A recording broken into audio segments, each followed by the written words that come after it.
오늘 우리들에게 주시는 하나님의 말씀은 사무엘하 21장 15절로 22절입니다. 구약 500면쯤에 있습니다. 사무엘하 21장 15절로 22절.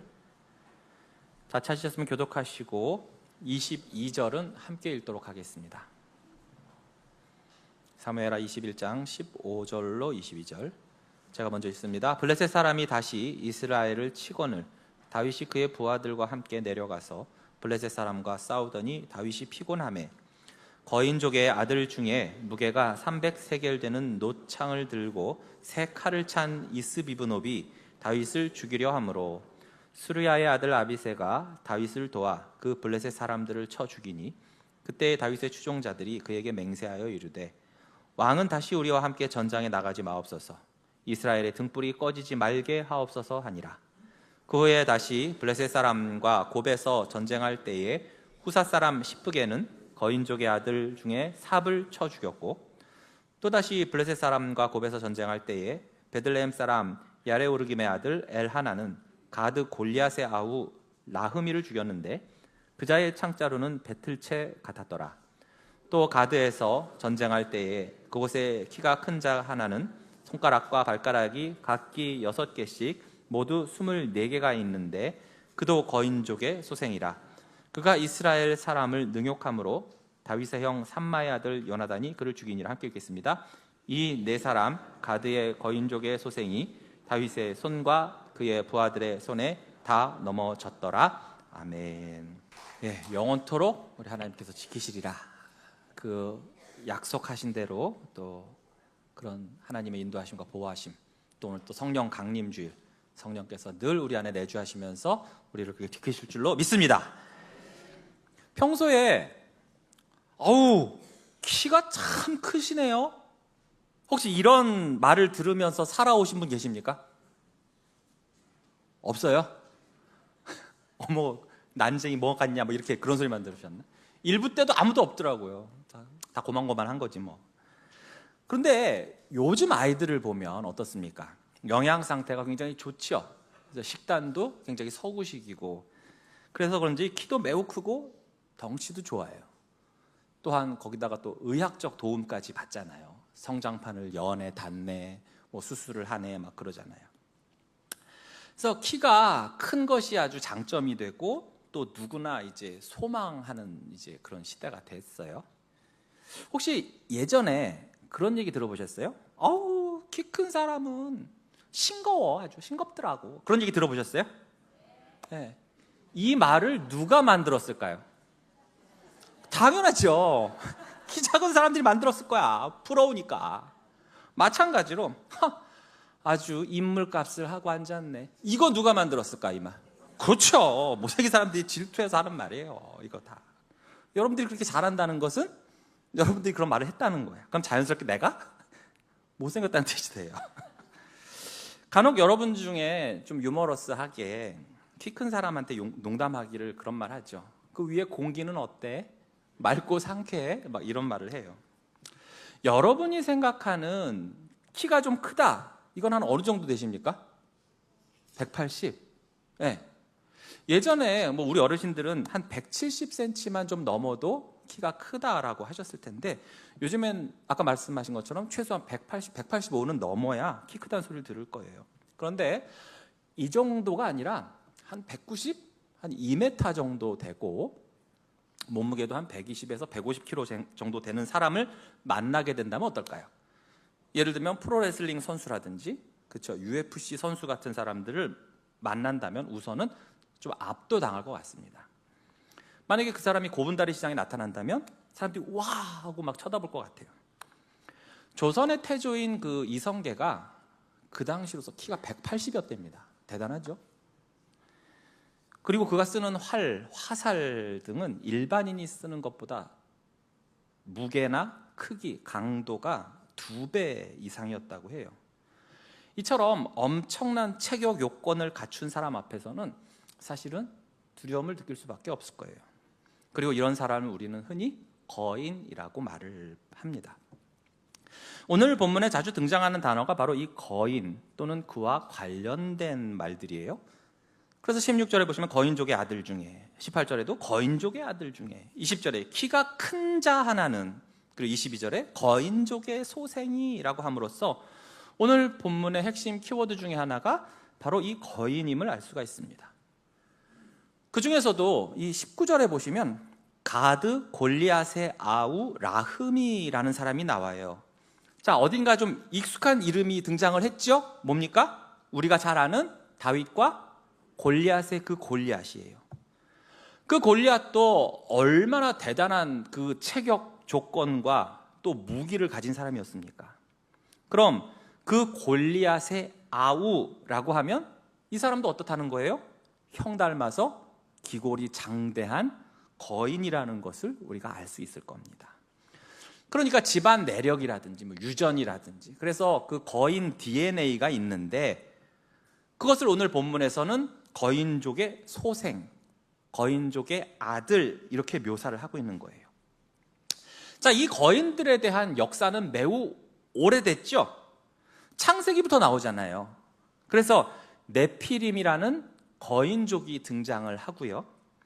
또 모세가 가나안 땅에 정탐꾼을 보냈는데 그 정탐꾼들이 돌아와서 뭐라고 보고합니까? 민수기 13장 33절에 보시면 거기서 네피림의 후손인 아낙 자손의 거인들을 보았나니 우리는 스스로 보기에도 메뚜기 같으니 그들이 보기에도 그와 같았을 것이라. 그 거인족에 비하면 이스라엘 사람들은 메뚜기같이 아주 작고 보잘것없어 보였다는 거예요.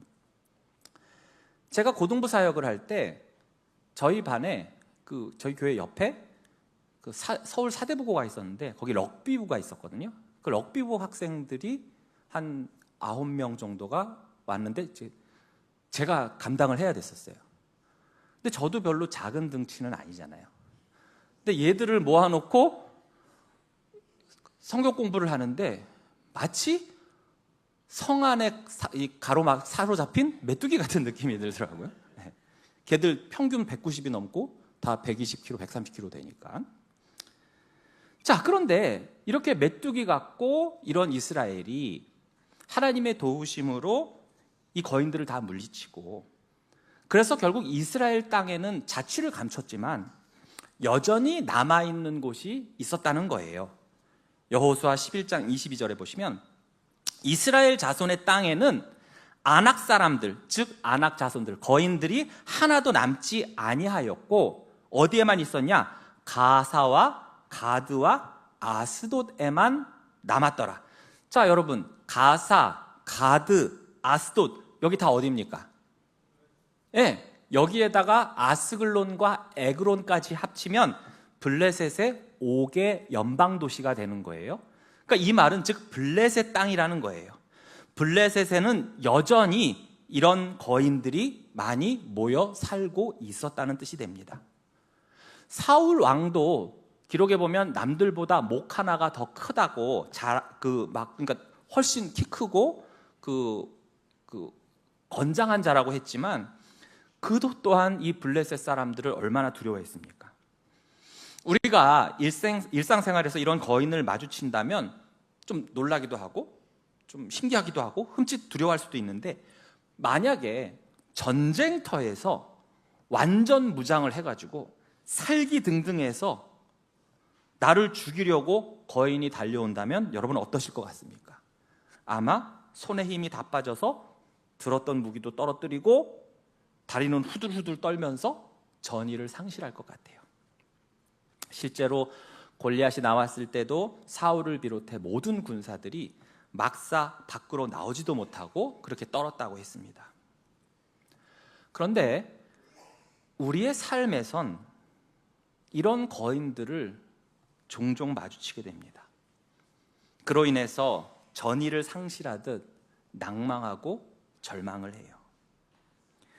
우리에게 있어 그 거인은 때론 갑작스러운 질병의 모습으로, 때론 감당할 수 없는 실패의 모습으로, 때론 여전히 변하지 않고 나를 힘들게 하는 가족들의 모습으로, 또한 앞이 안 보이는 경제적 위기 등등으로 그러한 모습으로 나타납니다. 내 힘만으로는 도저히 이길 수 없을 것 같은 그런 상대와 마주하는 순간들이 있어요.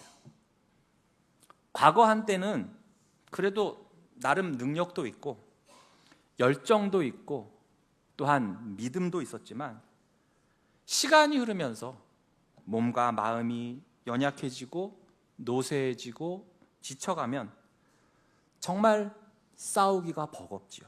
힘들어요. 누군가의 도움이 정말 절실히 필요합니다. 그럼 바로 그때 여러분의 곁에는 누가 있었습니까? 그 상황에서 함께 싸워주고 또 함께 버텨준 누군가가 있으셨습니까? 아니면 오롯이 홀로 싸우고 견디고 버텨야만 했습니까? 사무엘하 21장은 이 다윗의 인생 후반부, 이제는 더 이상 전쟁터에서 홀로 진두지휘하면서 용맹하게 싸울 수 없는 때가 왔을 때, 그때 그의 곁에서 그를 도와서 함께 거인들을 무찌른 새로운 용사들을 하나님이 세워주신 이야기가 나와요. 오늘 이 말씀을 통해서 우리의 전쟁은 혼자 싸우는 것이 아니라는 사실, 즉 하나님이 함께 하시고 또한 하나님은 언제나 우리 곁에 용사를 예비하시며 때로는 반대로 우리들이 누군가의 등불을 지켜줄 용사로 부르심을 받았다는 그러한 소명이 있음을 말씀해 주시는 내용입니다. 그럼 오늘 본문을 좀 자세히 좀 볼까요? 여러분, 우리는 다윗 하면 항상 젊고 항상 청춘일 것 같은 오해를 합니다. 그렇지 않습니까? 이런 비슷한 선입견이 있는 사람이 있으니 또 누구냐면 다니엘이에요. 다니엘도 맨날 떠오르는 건 아주 피부 탱탱한, 보톡스 한 30방 맞은 듯한, 결코 늙지 않을 것 같은 그런 모습으로, 이미지로 우리에게 각인이 돼 있어요. 다윗도 그렇습니다. 항상 소년 이미지, 늘 젊고 지혜롭고 전쟁도 능하고 시도 잘 짓는 어떤 문학 소년 같은, 통일 왕국의 왕이면서도 에너지나 정력이 그냥 넘치는 사람 같아요. 그런데 그도 그의 인생 후반부 말년에 가서는 여느 일반 사람들과 다를 바가 없었습니다. 다윗의 시대가 가고 이제 솔로몬의 시대가 열리는 첫 시작인 열왕기상 1장 1절은 이렇게 말해요. 다윗 왕이 나이가 많아 늙으니 이불을 덮어도 따뜻하지 아니한지라. 그만큼 연약해졌다는 거예요. 혈액순환도 안 되고.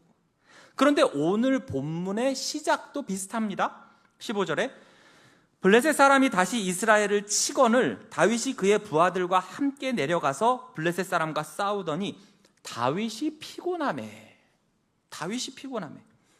자, 사무엘하 8장에서요, 다윗이 이스라엘을 통일을 하고 주변에 있는 나라들, 암몬이라든지 모압, 아말렉, 에돔, 아람, 블레셋, 이런 나라들을 쳐서 항복을 받고 그들에게 조공까지 받은 이래로 이 블레셋이라는 이름이 사무엘하 8장 그 다음부터 나오질 않아요. 등장하질 않습니다. 이 말은 뭐냐 하면 이제 블레셋이 더 이상 이스라엘을 쳐들어올 엄두를 못 냈다는 거예요. 그러니까 생각을 완전히 접은 거죠. 그랬던 블레셋의 이름이 지금 이 사무엘하 21장에 와서 다시 등장한 것입니다. 쳐들어왔다면서. 이것은 무엇을 말하는 것입니까? 다윗이 그만큼 늙었고 힘이 빠졌다고 저들이 생각한 거예요. 게다가 연이은 반란, 반역도 한 몫을 했겠죠. 그런데 이 15절에서 눈여겨볼 것이 다윗이 블레셋 사람과 싸우는데 뭐라고 되어 있습니까? 다윗이 피곤하대요. 아니, 살면서 피곤하지 않은 경우가 어디 있어요? 특히 전쟁터까지 나갔으면 더 피곤하지. 그런데 그 전까지 기록에는요, 다윗이 전쟁을 많이 했는데 거기에 피곤했다라든지 이런 말이 전혀 없어요. 여기서 이 피곤하다, 원어로는 아예프라고 하는데 이 아예프라는 단어를 다른 본문에서는 어떻게 사용했는지를 보면 다윗이 현재 어떤 상태인지를 우리가 알 수가 있습니다. 사사기 4장 21절에 보시면 그가 깊이 잠드니 헤벨의 아내 야엘이 장막 말뚝을 가지고 손에 방망이를 들고 그에게로 가만히 가서 말뚝을 그의 관자놀이에 박음에 말뚝이 꿰뚫고 땅에 박히니 그가 기절하여 죽으니라. 자, 여러분, 이 장면이 뭐냐 하면 사사시대에 가나안에 시스라라는 장군이 철병거를 끌고 쳐들어왔는데 그만 하나님께서 도와주셔서 대패를 하고 이 시스라 장군 혼자서 호롤단신으로 도망을 가는 상황이었던 거예요. 도망을 가다가 너무 지쳐있는 상태에서 자기가 평소 친했던 헤벨이란 사람의 집으로 갔는데 마침 헤벨은 출타하고 없고 그의 아내인 야엘이 있었던 거예요. 그러니까 이 야엘이 이 시스라 장군을 안심시키고 먹을 것을 주고 잠자리를 제공해주면서 편히 쉬라고 하니까 긴장이 스르르 풀리면서 잤던 거예요. 그때 이 야엘이 어떻게 했느냐? 장막 말뚝, 여러분 텐트 칠 때 이렇게 말뚝 박잖아요. 이따시만한 말뚝을 가지고 손에는 망치 같은 방망이를 들고 와서 자고 있는 시스라의 관자놀이에다가 팍 쳐서 죽인 거예요. 그가 기절하여 죽으니라. 여기서 이 기절하여가 아까 히브리어로 아예프, 바로 피곤하다와 같은 단어인 거예요.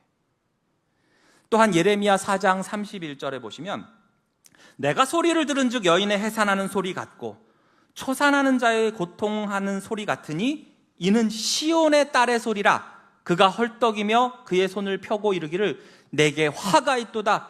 죽이는 자로 말미암아 나의 심령이 피곤하도다 하는도다. 이것은 뭐냐면 예루살렘 멸망 속에서 이 남유다 백성들의 절망적인 이 심정을 바로 이 아예프, 심령이 피곤하다라고 표현을 한 거예요. 그 밖에도 사울 왕이 백성들에게 야, 블레셋 군사들을 다 쳐서 멸하기 전에는 아무도 밥 못 먹어? 그러는 바람에 백성들이 정말 아무 음식도 먹지 못하고 블레셋을 하루 종일 추격하느라 피곤하였더라.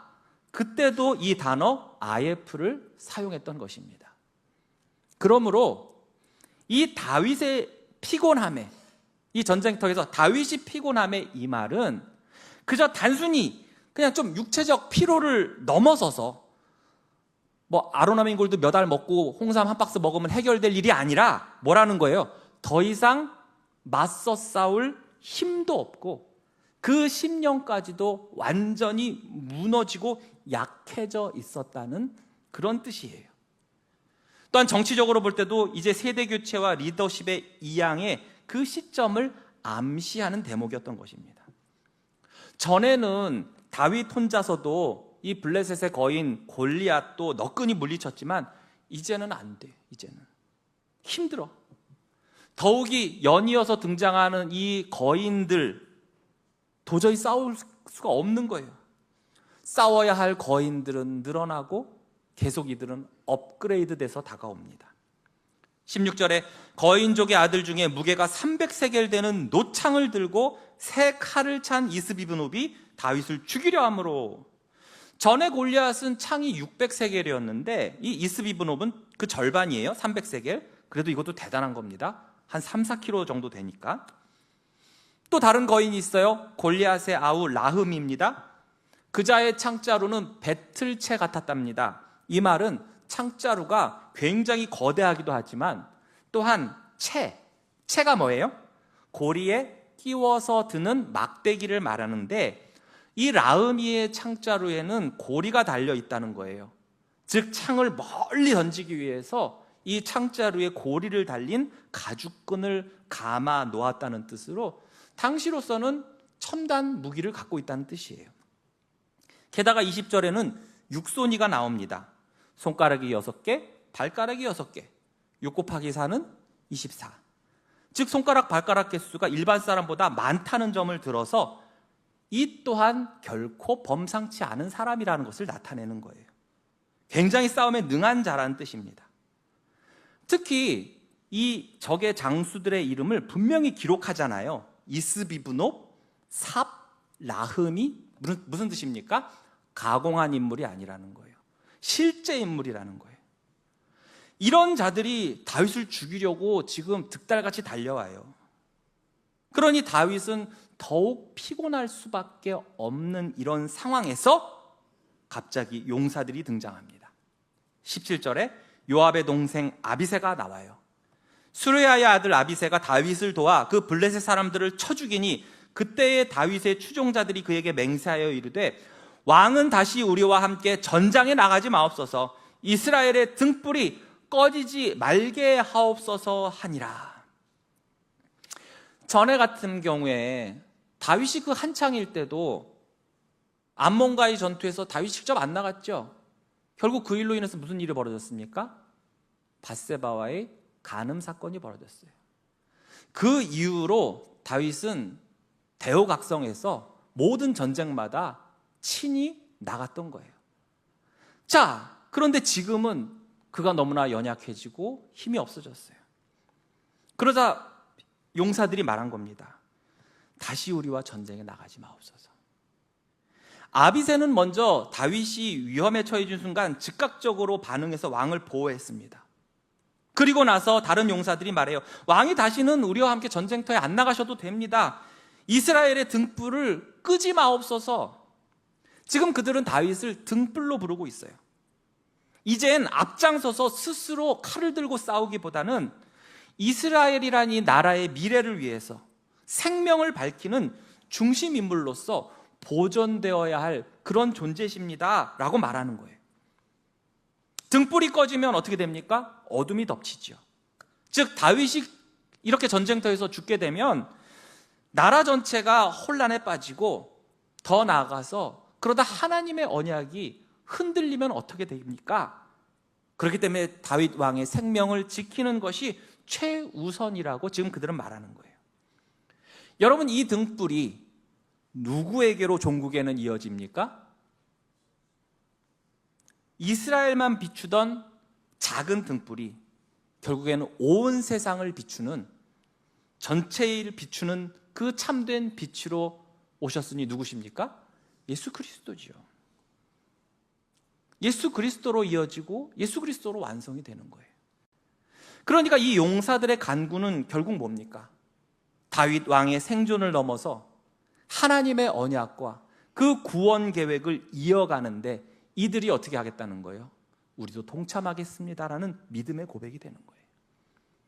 이후에도 다윗의 용사들은 여러 명의 거인들과 싸워 이겼어요. 십부개가 삽이라는 거인을 죽였고요. 엘하나는 골리앗의 동생 라흐미를 죽였고, 다윗의 조카 요나단도 이 6손가락의 거인을 쓰러뜨렸습니다. 이러한 연이은 승전보는 단순한 전투 이야기가 아니에요. 하나님께서 이 다윗 왕조를 지키시는 방식을 보여주신 것입니다. 즉 인간 다윗은 약해졌다 하더라도 하나님의 나라는, 하나님의 언약은 멈추거나 결코 약해지지 않는다는 거예요. 이를 위해서 하나님께서는 돕는 용사들을 세워주신 것입니다. 다윗은 메시아 예수 그리스도의 그림자요, 예표지요. 다윗의 용사들이 그를 이스라엘의 등불이라고 부르긴 했지만, 그러나 그는 완전한 구원자가 아닙니다. 진정한 메시아가 될 수는 없지요. 그래서 이처럼 피곤해했고 약해졌고, 또 그의 인생 가운데서 그가 불순종하기도 하고 죄를 짓기도 하다가 결국에는 다른 인간들과 똑같이 어떻게 됩니까? 죽었어요. 하지만 이 다윗의 자손 예수 그리스도는 우리를 위해서 죽으셨지만 어떻게 되셨습니까? 다시 살아나셨어요. 그리고 오순절에 자신의 백성들에게 성령을 보내주시고 성령을 부어주심으로써 이제는 우리 모두가 복음의 용사요, 어둠의 세력에, 어둠의 권세에 맞서 싸우는 용사로 불러주신 것입니다. 에베소서 6장 11절에서 12절에 보시면, 마귀의 관계를 능히 대적하기 위하여 하나님의 전신갑주를 입으라. 우리의 씨름은 혈과 육을 상대하는 것이 아니요 통치자들과 권세들과 이 어둠의 세상 주관자들과 하늘에 있는 악의 영들을 상대하는 것이라고 했어요. 이들을 상대하기 위해서 하나님께서는 우리를 구원하시고 우리를 용사로 삼아주신 것입니다. 오늘은 성령 강림 주일이에요. 오순절 성령 강림 사건은 마치 다윗 곁에서 다윗을 도와서 이 악한 거인들을 물리치며 하나님 나라를 위해서 싸웠던 아비새, 십부개, 엘하난, 요나단과 같은 그러한 용사들, 이런 용사들과 같은 성령의 용사들, 복음의 용사들 출현을 가능케 해주셨습니다. 그것이 바로 성령 강림 주일이에요. 예수님을 3번씩이나 부인하고 숨어 있다가 고향에 내려가서 패배의식에 절어서 고기나 잡으려던 그 베드로는 오순절 설교를 통해서 3,000명을 회심시켰어요. 사도행전 2장 38절에서 41절에 보시면 베드로가 이르되 너희가 회개하여 각각 예수 그리스도의 이름으로 세례를 받고 죄사함을 받으라. 그리하면 성령의 선물을 받으리니 이 약속은 너희와 너희 자녀와 모든 먼데 사람 곧 주 우리 하나님이 얼마든지 부르시는 자들에게 하신 것이라 하고, 또 여러 말로 확증하여 권하여 이르되 너희가 이 패역한 세대에서 구원을 받으라 하니 그 말을 받은 사람들은 세례를 받으매 이날의 신도의 수가 3,000이나 더하더라. 오순절 성령 강림 사건 이후에 또한 스데반은 담대히 순교를 하였습니다. 오순절 성령 강림 사건 이후에 바울은 수많은 이방 지역을 돌면서 복음을 전했어요. 그런데 유명한 사람들만 이렇게 하지 않았습니다. 무명의 초대교회 성도들의 모습을 보십시오. 사도행전 2장 42절에서 47절이에요. 그들이 사도의 가르침을 받아 서로 교제하고 떡을 떼며 오로지 기도하기를 힘쓰니라. 사람마다 두려워하는데 사도들로 말미암아 기사와 표적이 많이 나타나니 믿는 사람이 다 함께 있어 모든 물건을 서로 통용하고 또 재산과 소유를 팔아 각 사람의 필요를 따라 나눠주며 날마다 마음을 같이하여 성전에 모이기를 힘쓰고 집에서 떡을 떼며 기쁨과 순전한 마음으로 음식을 먹고 하나님을 찬미하며 또 온 백성에게 칭송을 받으니 주께서 구원받은 사람을 날마다 더하게 하시니라. 아멘. 이 모든 사람들, 비록 무명의 사람들이지만 이 사람들은 바로 다윗의 곁에 있던 용사들처럼 부활하신 예수님 곁에서 예수님이 보내주신 그 성령으로 충만하여 이 세상과 싸우며 복음을 증거한 복음의 용사들, 영적 용사들이었던 것입니다. 사랑하는 성도 여러분, 오늘 우리는 거인과 싸우다가 지친 이 다윗의 피곤함을 봤습니다. 그러나 그의 곁에서 목숨을 걸고 그를 지킨 자들도 발견할 수가 있었어요. 그리고 오순절에 임하신 성령께서 바로 우리 안에 역사하셔서 우리 또한 예수 그리스도의 동역자요 그의 용사로 세우셨음을 믿으시기 바랍니다. 절대 우리 홀로 싸우게 하지 않으시고 제일 먼저는 내 안에 내주하시며 함께 싸워주시며 보호해주시도록 성령을 보내주셨어요. 그리하여 그 성령님은 오늘도 우리로 하여금 내 안에 내주하시면서 우리로 하여금 말씀을 깨닫게 하시고 죄를 회개하게 하시고 예수 그리스도를 증거하게 하시며 하나님 나라를 세우도록 명하시고 약한 자를 일으키시고 지친 자를 위로하여 주십니다. 그러므로 우리 모두는 이러한 성령님께 민감하게 반응해야 됩니다. 아비새가 즉각적으로 다윗을 도운 것처럼 성령님의 감동하심에 즉각적으로 반응하시고 순종하시길 바랍니다. 또한 약한 자와 함께 싸우며 보호해 줄 수 있는 공동체의 용사가 되시기를 바라요. 우리의 영적 지도자, 믿음의 선배들, 동역자들, 교회를 위해서 헌신하며 이 복음과 진리를 수호하는 용사가 되십시오. 복음을 위해 싸우는 그 선한 싸움을 앞으로도 계속하시길 바라고, 그리스도의 몸된 교회를 세우기에 날마다 하나님의 전신갑주를 입으시고 기도하시기를 바랍니다. 여러분, 다윗은 결코 혼자 싸우질 않았어요. 또 하나님께서는 그렇게 내버려 두시지 않았습니다. 예수님께서도 부활 승천하신 후에 우리를 홀로 내버려 두시지 않았어요. 고아처럼 우리를 버려두시지 않았어요. 약속하신 대로 보혜사 성령님을 보내주셨고, 그렇게 우리 각 사람을 주님의 용사로 세워주셨습니다. 오순절 성령 강림주일, 성령의 능력을 받은 자로서 하나님 나라를 위해서 전진하는 믿음의 용사들이 되셔서 우리 앞에 거인처럼 서 있는 이 고난과 역경을 우리 모두가 한 마음으로 한 성령을 받은 자로서 싸우며 극복할 수 있기를 주님의 이름으로 축복합니다. 기도하겠습니다.